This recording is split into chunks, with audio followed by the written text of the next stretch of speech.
Това е приказката, се казва Вълшебното дудуче. Искате ли да станем Да разкажем, прави най-добре. Вълшебното дудуче става Чакай, просто... къде тръгна? там на камерите. Седи тук. Добре, ти си. Тримата тенори. Вълшебното дудуче наистина е за музикален инструмент. Краси ти си. Една женица много обичала мъжо си. Омон завалят имал проблем с тоягата. Не може да повдигне самолето, направо за кашмер. Апане, лизане, тегляне, няма шанс. А оно тая жена ги сърбело много, но она си му била верна и не щела никой друг да им ги изпъне гребеня. Да им ги изпъне гребеня, да.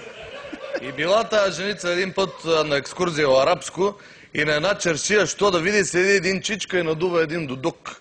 А от една делвичка се подава един смок и се надига.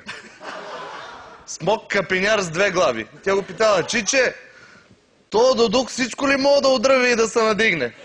Той е казал: всичко може само да засвири, ама много скъпо.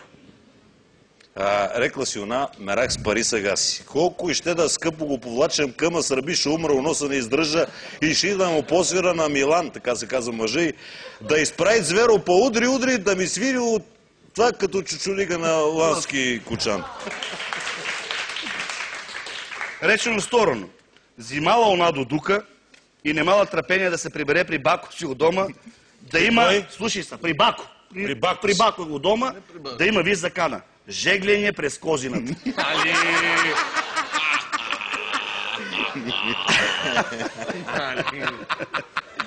Мали, е това закана. Дошла си она и най-накрая влезнала от дома при бако си, он разтворил да е ладовина. Разтворил да е ладовина. Разтворил така прозорче да е ладовина, завил се през глава с един бел чаршаф и спи. А она нема търпение да пробва дудучето, взела го и засвирила. Тук завуалирано трябва. Тук завуалирано. То е написано цинично, но аз ще го каза завуалирано. Чудо! Нещо под чаршафа се разшавало. Възкресение, Бако го размръдал, ка си спел. Чакай малко. Бако го размръдал, ка си спел. Почнала нашата яко да надува и да свири с една ръка, а с другата си майния дрейт. С една ръка свири, а с другата си майния дрейт. Загорела е много. Да. А чаршафа мани, че мръда ми се и надига. Слушай, тази интересно. Съвлекла се нашата, качила се на кревато, на Дибако и си мисли: мамо, те си как се нанижа, направо ще разпора как съм загорела. Дигнала с един самак чаршафо и тъмън да се надене и какво да види. Дай ти си. Бако спи по очи, а из гъзарите му един глис се подигнал.